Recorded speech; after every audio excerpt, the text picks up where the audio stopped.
What is going on, guys? Welcome back to another brand new video. In today's video, I just want to quickly show you guys my Ruby Ray Allen snipe filter that I've been using today since the packs dropped. I made about 50k MT, maybe a little bit more than that, because I do technically still have a couple of cards that are being sold in the queue right now.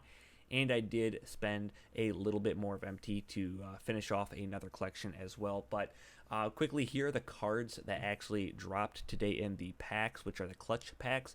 We have the Diamond Jason Kidd, which I'm not really a fan of. I'm just not a fan of Jason Kidd cards in general, really, in any 2Ks, because typically his cards are usually extremely slow, and I really hate that, and it pisses me off.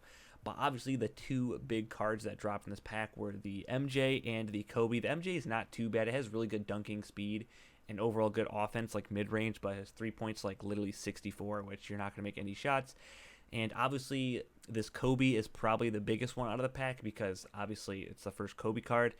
And I don't think there's any Kobe cards in 2K20, unfortunately, after he passed away. So there's that.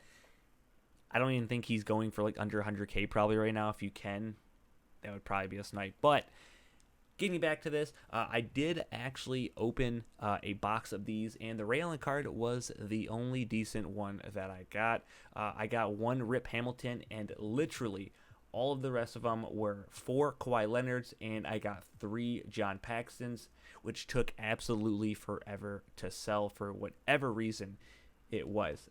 But like I said, made 50k MT off of it, and the reasoning as to why I'm making this video is because I feel like this snipe filter is really only going to be a thing for the 6 days that are left for these packs, because after that, obviously, you're not going to be able to open the clutch packs, which means that you're not going to be able to pull a Ruby Ray Allen, which means people aren't going to be putting them on the market. Alright, so getting into the filter, there's not really too much you have to worry about when it comes to using this filter. There's only one Ray Allen in the card as of right now, so that's literally all you have to do is just search his name up, and that's about it.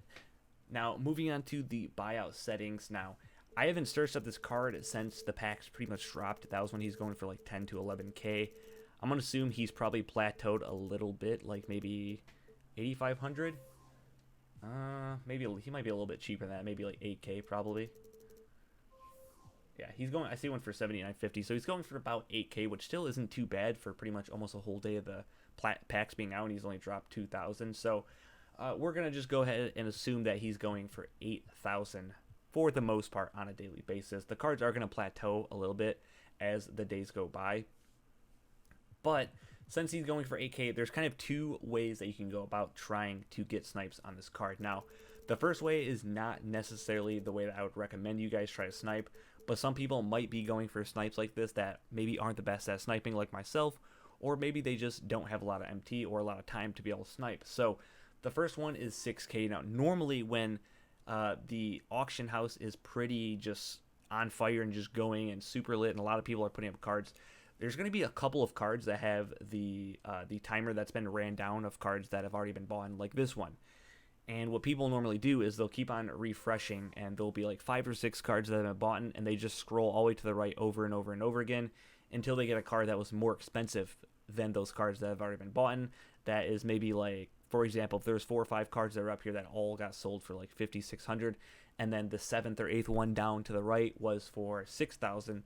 Someone would try sniping that because this card goes for 8k, which is still a pretty decent snipe. You're making about 10 to 1,500 for MT profit off that card. But I don't necessarily recommend doing that.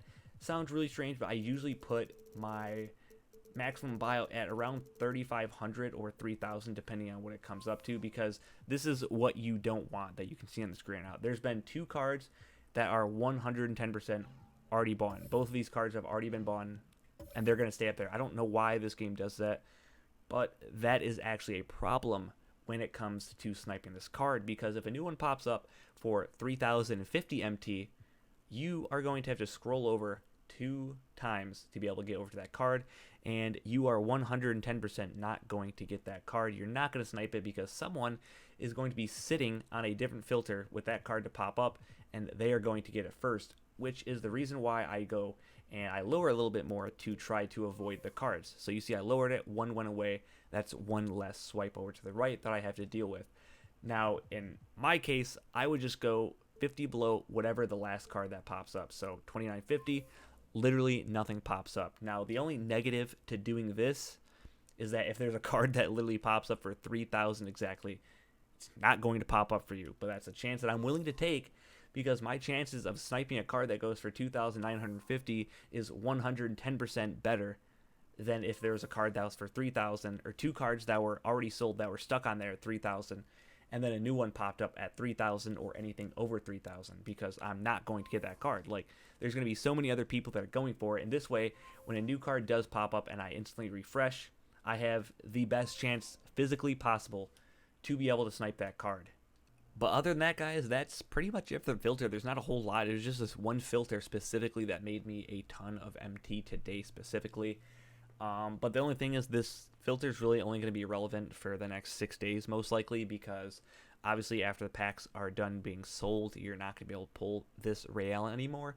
So if you guys snipe a bunch of Ray Allens for like really cheap and you have extra MT to be able to work with right now, I would probably recommend keeping these in your auction outcomes and just selling them after the packs are done, because there's probably a good chance that the MT for these cards are going to go up a lot, because I'm pretty sure, like not 100% sure, but I'm almost positive that this Ray Allen Ruby is like the highest ranked 3-point shooter in the game. I think. I know the Klay Thompson has like an overall 89 3-point ranking, because he's probably the card I use most right now. But he's probably up there for like the best 3-point shooter for Ruby cards right now, other than a Ruby Rewards player that I already have gameplay of that I'll be showcasing in the next couple of days. But yeah, let me know how this filter worked for you guys. If you guys did enjoy the video, make sure you guys drop a like and a subscribe to the channel if you guys are new. Thanks for watching. Catch you guys in the next one. Peace out.